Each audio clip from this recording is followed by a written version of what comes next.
오늘 말씀은요, 홍해 광야 요단강입니다.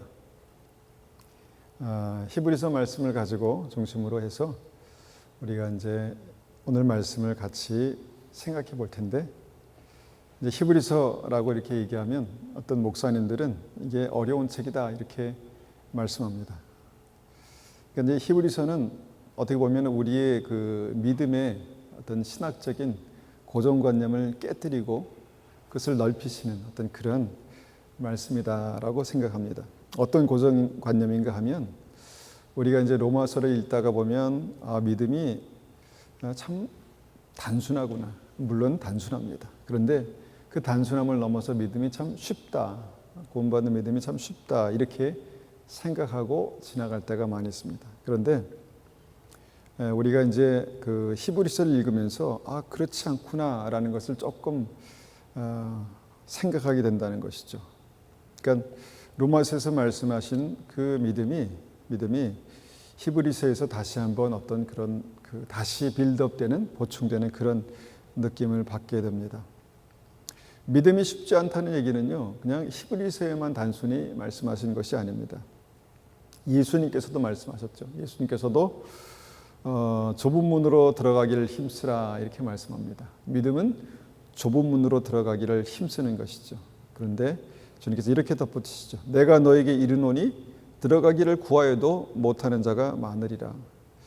좁은 문으로 들어가기를 힘쓸 정도의 믿음이면 충분하지 않나 이렇게 생각하는데, 그렇게 좁은 문으로 들어가기를 구하여도 못 들어가는 자가 많다. 이것이 주님께서 우리에게 주신 말씀이라는 것이죠.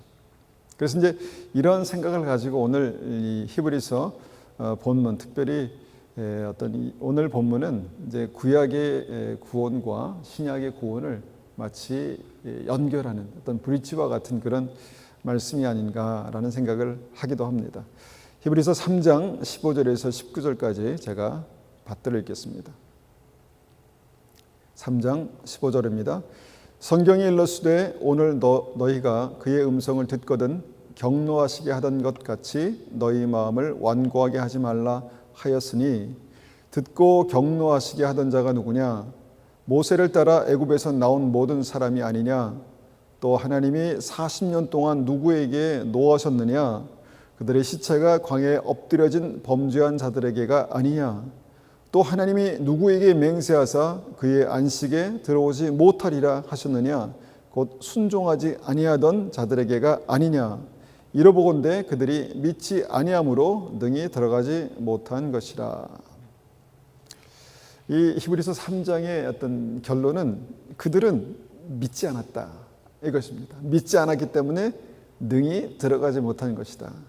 그러니까 이것은 이제 출애굽해서 하나님의 약속의 땅에 들어가지 못한 이스라엘 백성에게 하신 말씀이죠. 그들은 이러보건대 그들은 믿지 아니함으로 능히 들어가지 못한 것이다 이렇게 말씀하십니다. 그들이 믿지 않았을까? 그들이 하나님을 어느 정도는 믿지 않았습니까? 하나님의 능력을 보고 하나님의 약속을 믿고 그렇게 해서 그 애굽을 빠져나온 것이 아닙니까? 과정도 얼마나 놀라운 어떤 기적의 일들이 일어났습니까? 10가지 기적을 통해서 하나님께서 내가 살아있는 하나님이다. 내가 정말 바로의 권세를 꺾을 수 있는 하나님이다. 이걸 실제로 보여주셨잖아요. 그리고 이제 홍해를 건넜죠. 얼마나 놀라운 일입니까? 그런데 그들에게 믿음이 없었을까? 우리가 생각하는 그 믿음은 있지 않았을까? 하나님 살아계신다. 우리와 함께 하신다. 때를 따라 우리를 도와주신다. 그 정도의 믿음이 있지 않았을까? 그런데 주님께서는 믿음이 없었다. 믿지 않았다. 이렇게 말씀하시는 것이죠.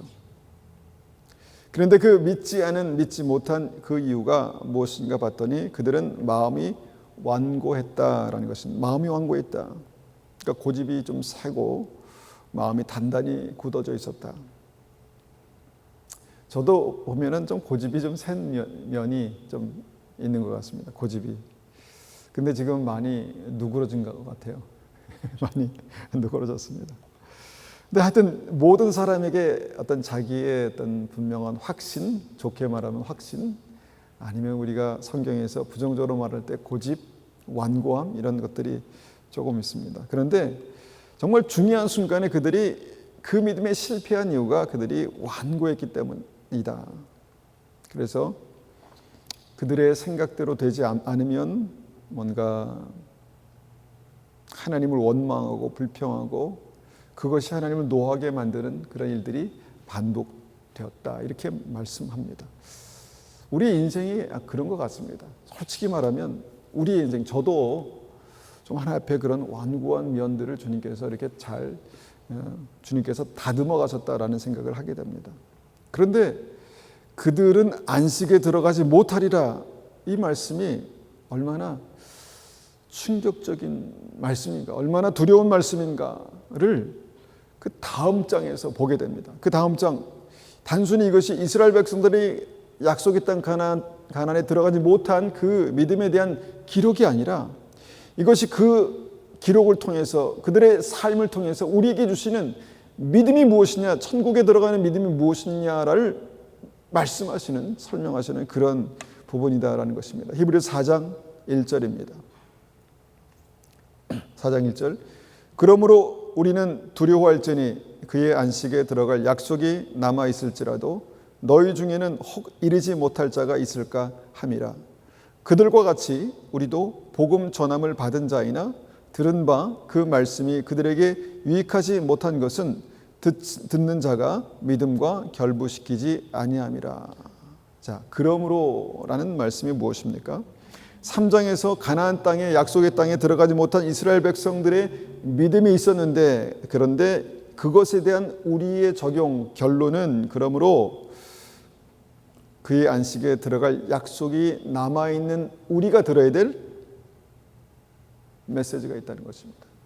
하나님의 안식에 들어갈 약속이 남아있다. 이스라엘 백성들이 이미 끝났습니다. 그들은 실패했습니다. 그런데 그 안식에 들어갈 약속이 남아있는 사람들이 누구인가?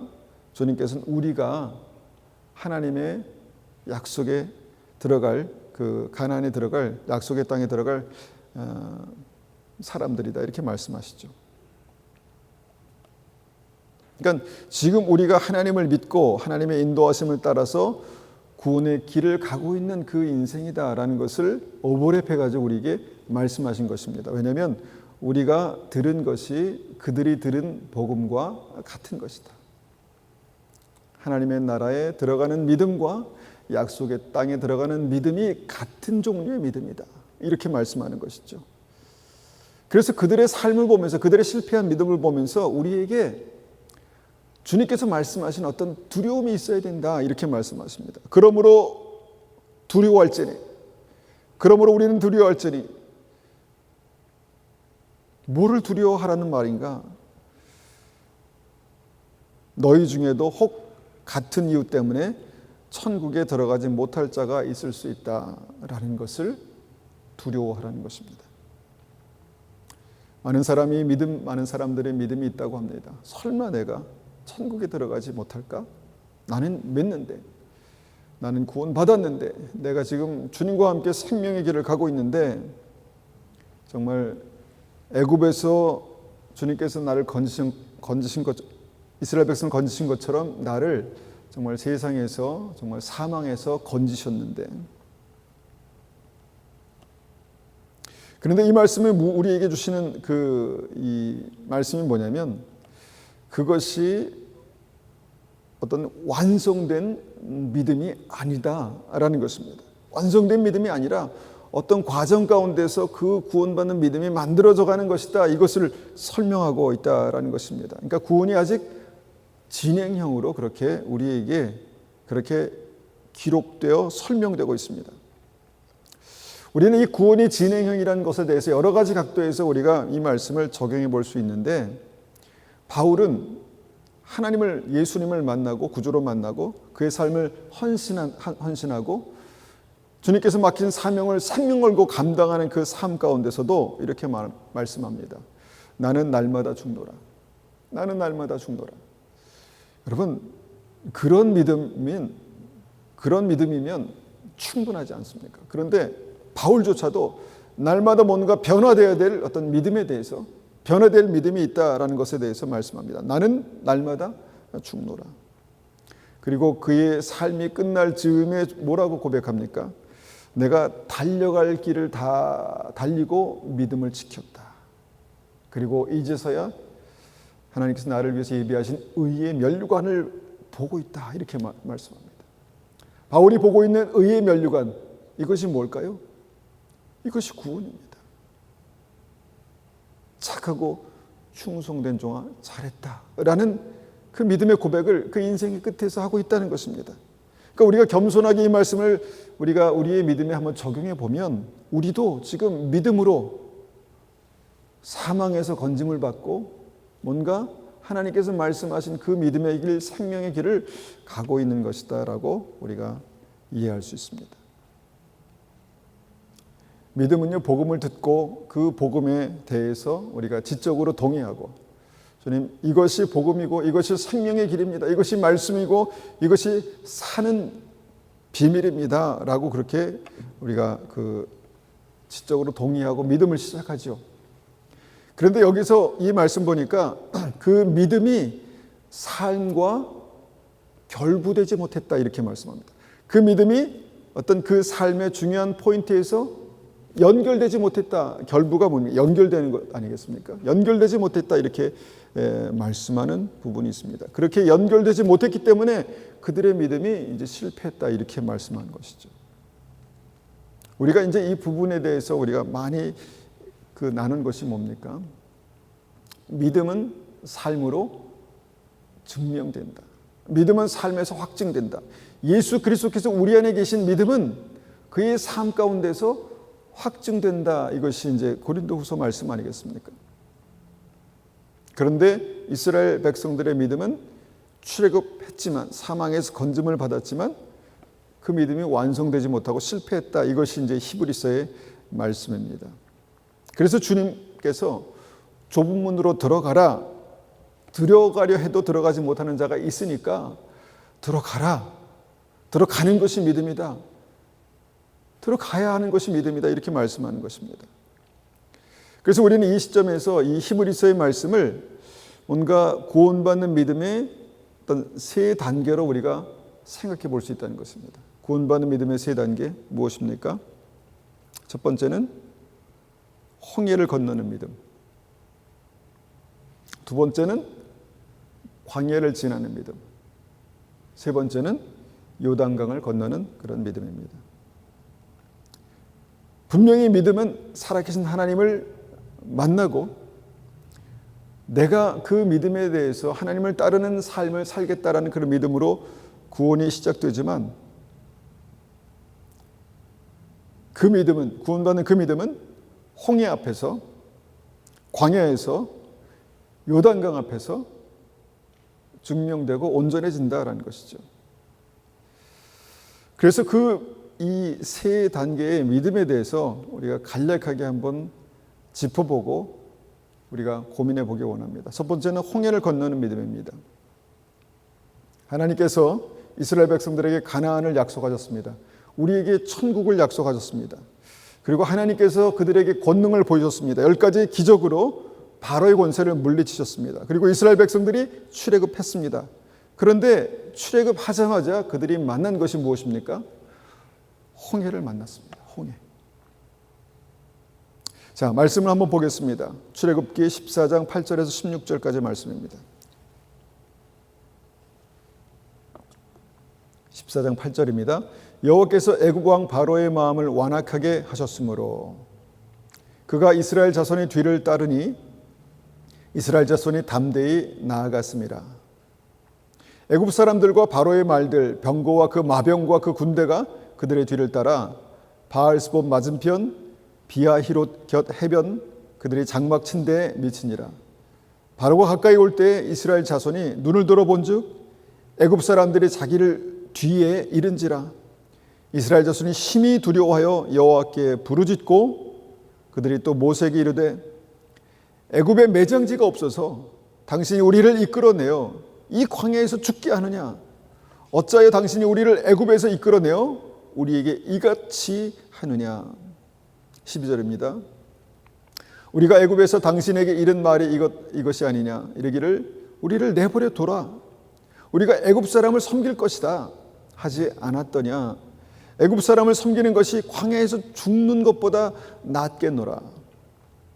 모세가 백성에게 이르되 너희는 두려워하지 말고 가만히 있어 여호와께서 오늘 너희를 위하여 행하시는 구원을 보라.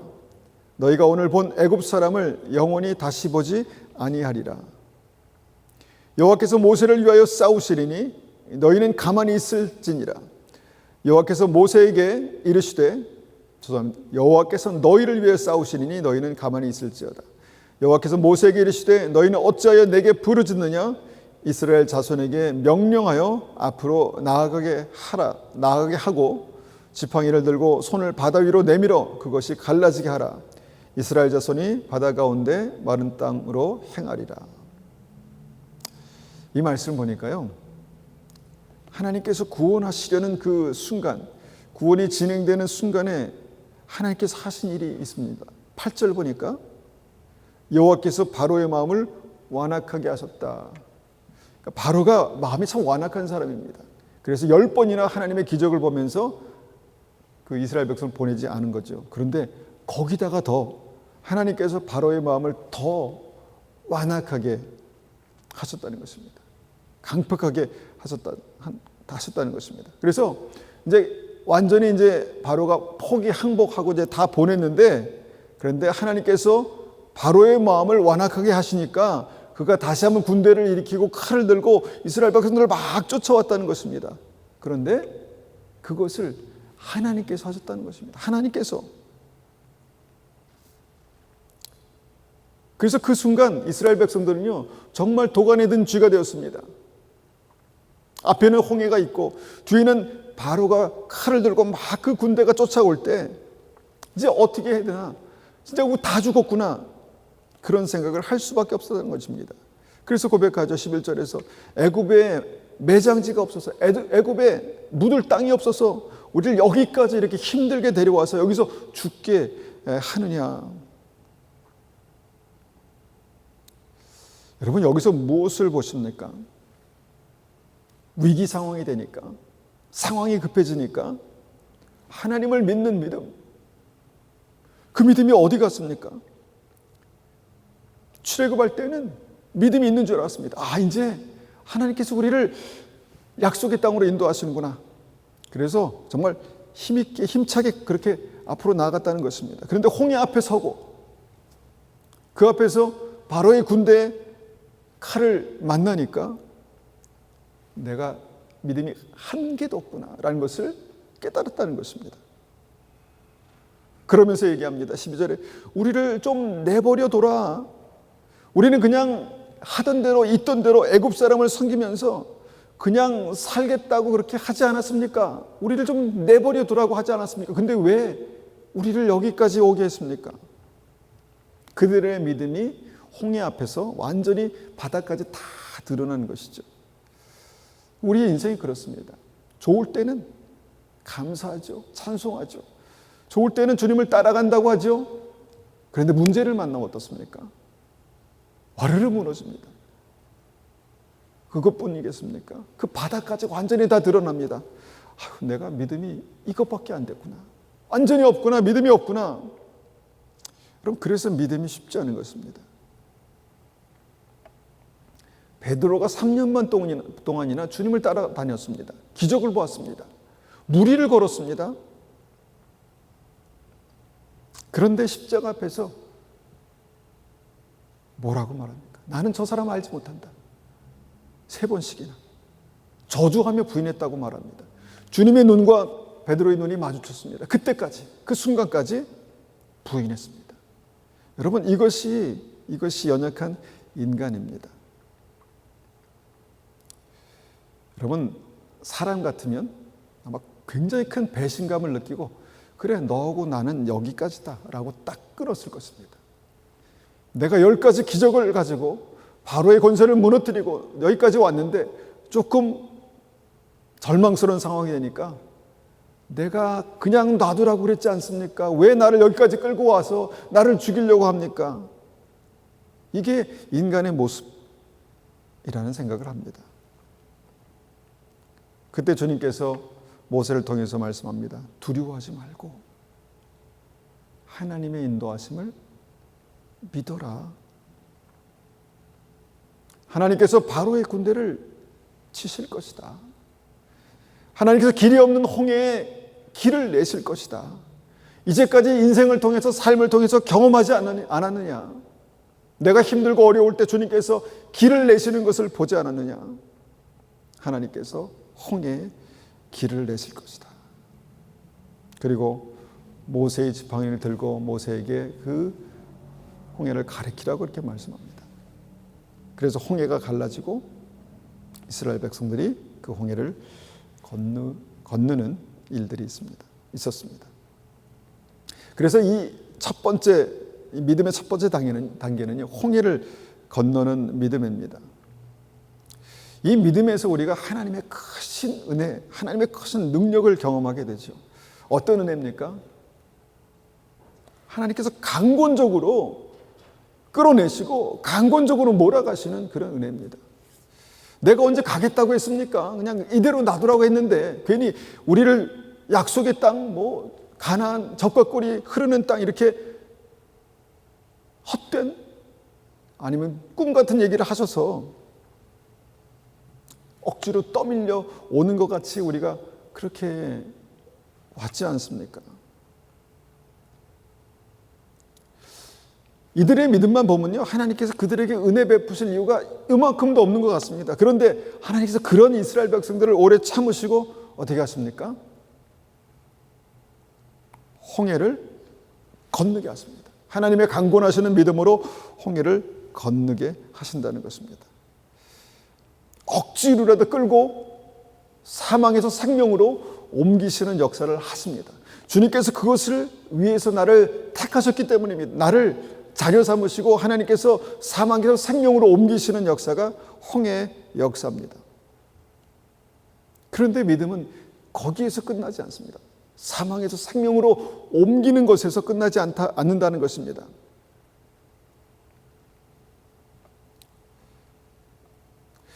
사람들이요, 편한 상황에서는요, 굳이 믿음을 필요로 하지 않습니다. 롯은 아브라함과 함께 다녔습니다. 아브라함의 믿음을 롯이 보았습니다. 그리고 그에게도 믿음이 있었겠죠. 그런데 그의 삶의 패턴은요, 항상 눈에 보기에 좋은 것을 택했습니다. 당연하죠. 모든 사람이 그렇지 않습니까? 좀 어려울 때, 힘들 때 특히 그랬습니다.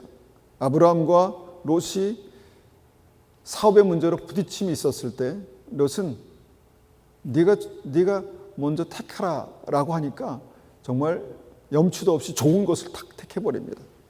그리고 계속해서 그 좋은 것을 택하고 또 좋은 것을 택하고 하다 보니까 소돔과 고모라에 그렇게 살게 됩니다. 그런데 그렇게 그런 삶을 통해서 롯을 통해 보게 되는 것은 믿음이 있는 것 같았는데 아직까지 믿음이 없었다는 것입니다. 어떻게 알 수 있습니까?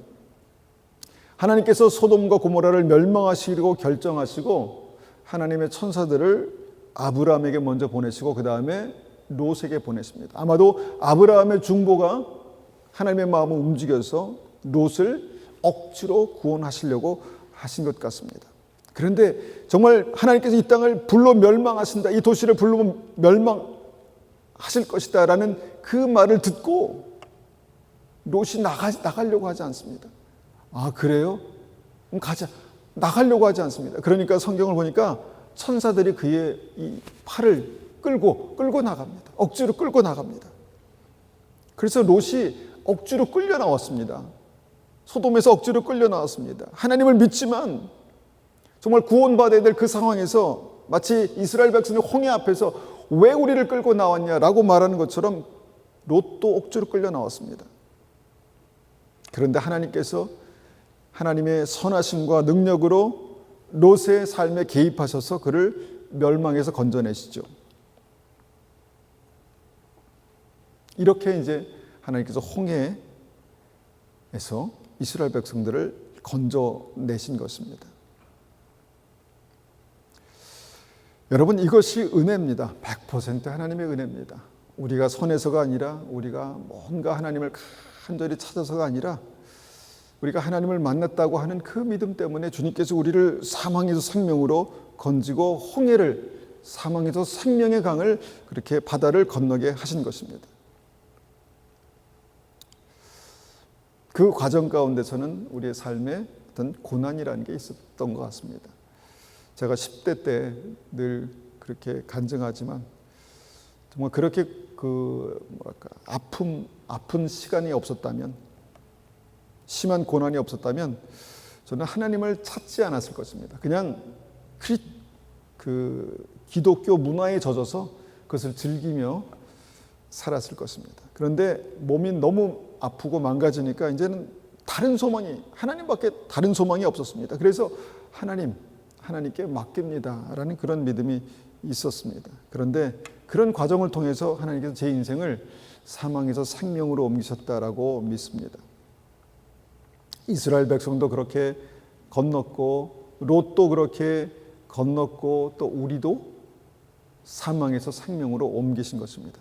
그러면 두 번째 믿음의 관문, 광야는 무엇입니까? 하나님께서 그렇게 홍해를 건너게 하셨는데 거기가 어디였습니까? 광야입니다. 광야. 불기둥과 구름 기둥으로 인도하시는데 아직도 광야입니다. 하나님의 성령께서 우리의 삶을 인도하시는데 아직도 광야라는 것입니다. 여러 가지가 부족합니다. 결핍이 많습니다. 먹을 것, 마실 것, 잠자리, 삶의 환경 어느 하나 풍족하고 뭔가 하나님의 은혜다라는 고백이 저절로 나오기가 힘들 때가 많습니다. 항상 부족하고, 항상 결핍이 있고, 항상 모자라고. 그런데 참 놀라운 것은 그 가운데에서도 때를 따라 하나님께서 만나를 내려주시고, 때를 따라 우리에게 메추라기를 보내시고, 때를 따라 우리에게 마실 물을 주십니다. 놀랍지 않습니까? 그러면서 그때마다 하나님의 은혜가 있었구나, 나와 함께 하시는 하나님의 은혜가 있었구나. 그렇게 이스라엘 백성들이 광야를 지나고 우리도 인생의 광야를 그렇게 지나가게 되는 것이죠. 그러면서 하나님의 인도하심을 따라가는 것을 배우게 됩니다. 순종을 배우게 됩니다. 모든 결핍의 상황에서, 모든 것이 부족한 상황에서 하나님을 신뢰하는 법을 배우게 됩니다. 여러분, 그렇게 그들의 믿음이 광야에서 만들어져 가는 시간이 40년이 걸렸다는 것입니다. 물론 믿음의 시간이, 그렇게 그 믿음이 정말 만들어진 시간이 짧은 분도 계시죠. 근데 이스라엘 백성들, 대다수의 이스라엘 백성들은요 40년이 걸렸습니다. 40년. 그런데 이 광야에서 여러분, 이제 여기까지다 이렇게 포기하는 게 말이 됩니까? 안 되죠. 이스라엘 백성도 하나님도 이제는 포기할 수 없습니다. 여러분, 믿음을 그냥 쉽게 포기할 수 있겠습니까? 어떤 상황에서도 믿음은 포기할 수 없죠. 그래서 그냥 근근히 살아가는 것입니다. 하나님을 버릴 수 없기 때문에 근근히 그냥 인도하시는 대로 살아가는 것입니다. 그런데 그 광야가 천국이 아닌 것을 어떻게 합니까? 그 광야가 우리가 지금 꿈꾸고 예상했던 그런 천국이 아니라는 것입니다.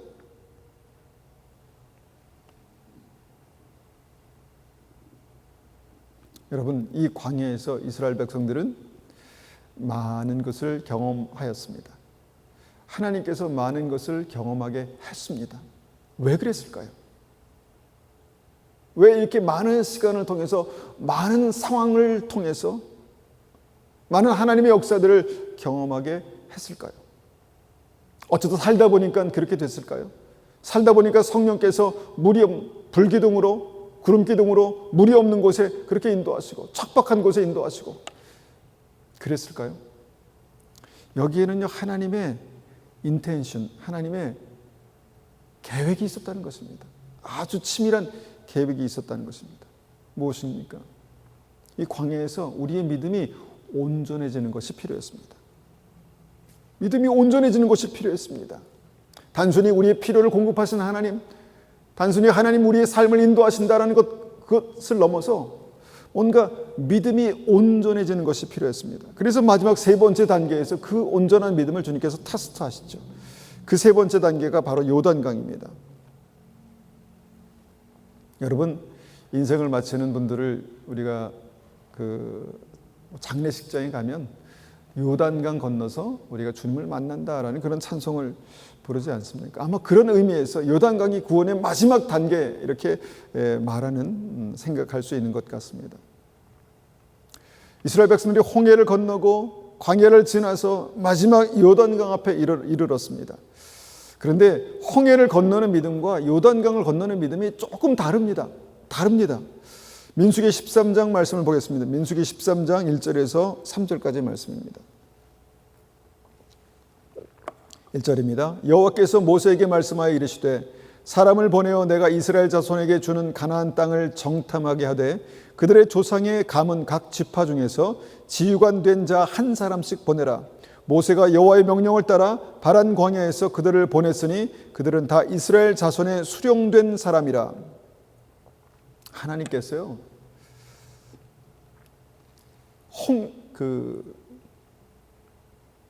요단강 앞에서 이제 왔으니까 가야 되지 않겠습니까?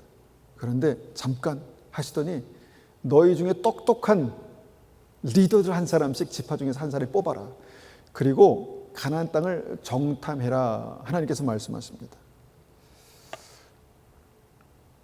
요단강까지 왔는데 이제 끝 아닙니까?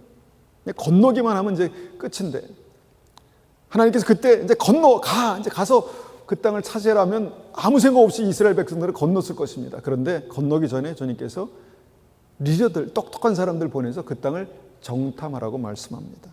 왜 정탐하라고 말씀하셨을까요?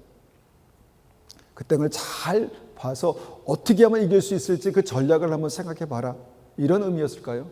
아니면 그 땅에서 승리하기 위해서는 어떤 무기가 필요한지, 어떤 것을 준비해야 되는지 한번 잘 준비해봐라 라는 그런 의미로 보내셨을까요? 하나님께서 왜 이스라엘 백성들을, 똑똑한 이스라엘 백성들의 리더들을 그 땅에 보내서 그 땅을 한번 보고 와라 이렇게 말씀하셨겠습니까? 여러분, 이스라엘 백성들이 홍해를 건널 때는요, 뒤에 바로의 군대가 칼을 들고 쫓아왔습니다. 무조건 건너야 했습니다. 무조건 쫓기듯이. 이것 아니면 길이 없기 때문에 건너야 했습니다. 그런데 마지막 요단강을 건너는 그 믿음은요, 그때는요, 뒤에 아무도 쫓아오지 않았습니다. 뭔가 푸시하는 것이 아무것도 없었습니다. 이스라엘 백성들이 결정하고 믿음으로 건너면 됐습니다. 그 땅을 보고 왔습니다. 이제 우리가 믿음으로 젖과 꿀이 흐르는 하나님 약속하신 그 땅을 차지하면 되겠구나 라고 생각하면 되었습니다. 그런데 이스라엘 구원의 1세대, 출애굽 1세대가요 다 모두 들어가기를 거부했습니다. 여러분, 하나님께서 약속하신 땅에 왜 못 들어갔습니까? 그들이 들어가기를 거부했습니다. 그들이 보고 선택해서 나는 안 들어가겠다라고 그렇게 얘기했습니다. 그래서 구원의 1세대는요 가나안 땅 앞에서 요단강 건너기를 포기합니다. 믿음이 무엇입니까? 믿음이 연약할 때는 주님께서 억지로 푸시하고 당겨서 홍해를 갈라서 그렇게 가게 하십니다. 사망에서 생명으로 옮기십니다. 그리고 인생을 통해서 믿음을 배웁니다. 그리고 그 믿음의 마지막 순간에 자신 앞에 놓여진 그 구원, 하나님의 나라에 들어가는 구원, 약속의 땅에 들어가는 그 믿음, 그 믿음으로 어떻게 하기를 원하십니까? 내가 스스로 결정해서 선택해서 들어가는 것입니다.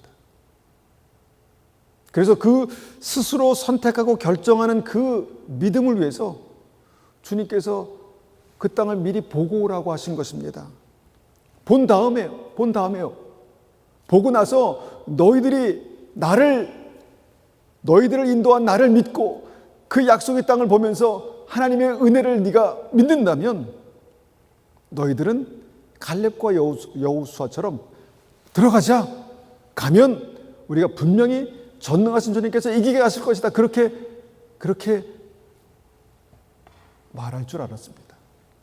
그런데 대다수의 사람들이 또 그 자리에서 뭐라고 말합니까?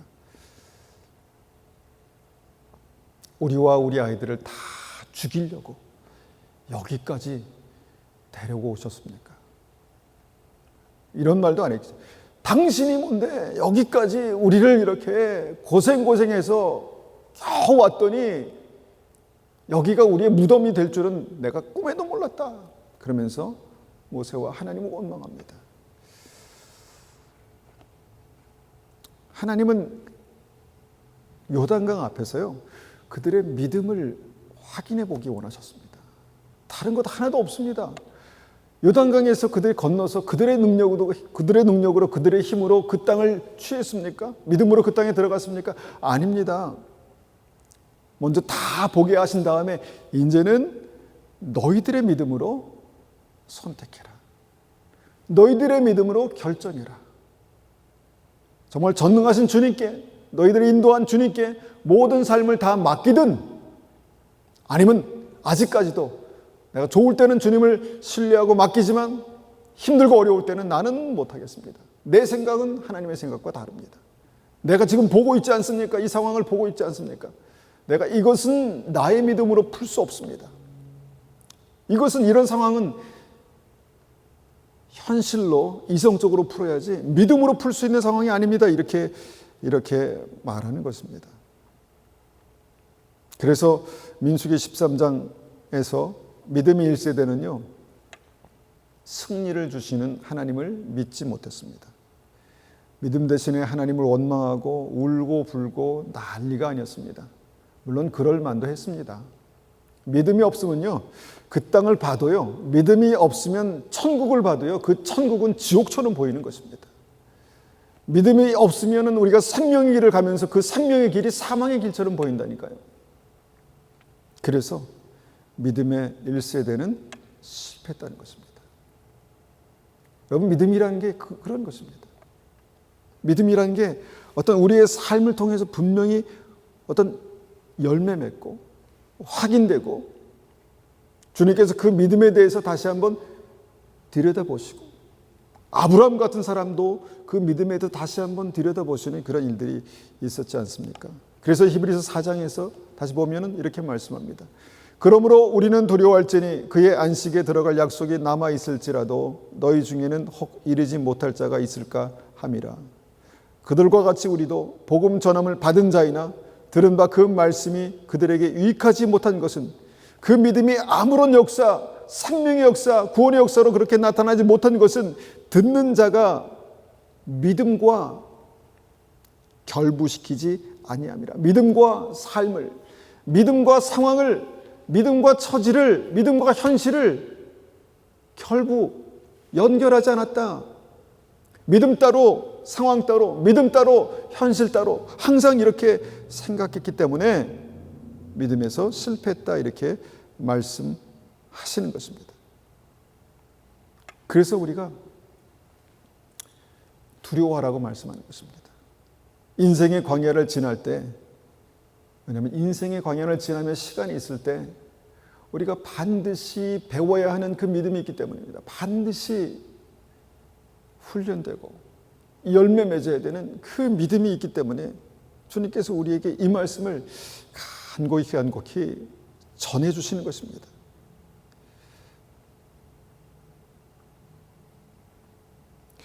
믿음은요, 단순합니다. 말씀을 붙들고 주님을 신뢰하며 한 걸음 한 걸음 그냥 말씀하신 방향으로 그냥 걸어가는 것입니다. 홍해를 향해 걸어가라고 하시면 걸어가고요, 광야를 지나더라도 주님의 인도하심 따라서 한 걸음씩 걸어가면 되는 것입니다. 그리고 마지막 순간에 요단강 앞에 세우셨을 때 주님의 약속을 의지하고 하나님을 신뢰하는 그 믿음으로 걸어 들어가면 되는 것입니다. 여러분, 들어가서 이스라엘 백성들이 특별한 능력으로 그 땅을 소유했습니까? 주님께서 그냥 성을 돌라고 하셨습니다. 그들이 할 수 있는, 충분히 그들의 능력으로 그들이 스스로 할 수 있는 그것을 하게 하셨습니다. 그럼 무엇입니까? 믿음은, 마지막 믿음은 무엇입니까? 보이는 대로가 아니라, 들리는 대로가 아니라, 느껴지는 대로가 아니라 믿음으로 내가 들어가기를 선택하는 것입니다. 주님께서 마지막 시대를 살고 있는 믿음의 사람들에게 롯의 철을 기억하라라고 말씀하십니다. 롯의 철을 기억하라. 정말 그 환난의 때에, 그 하나님께서 멸망하시는 그때에 억지로 끌고 은혜로 사망에서 생명으로 옮겼습니다. 그리고 나서 소돔에서 소알성까지 이제 가야 되는 그 시간이 남았습니다. 소돔에서 소알성까지. 그런데 그들에게 한 가지 계명을 주셨습니다. 뒤를 돌아보지 마라. 여러분, 뒤를 돌아보는 게 여러분 엄청난 일입니까? 그런데 하나님께서 그 순간에는 뒤를 돌아보지 말고 그냥 소활성, 구원의 소활성을 향해서 앞으로 가라라고 말씀하십니다.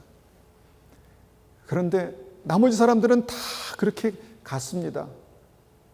그런데 롯의 철을 기억하라. 뭘 기억하라는 것입니까?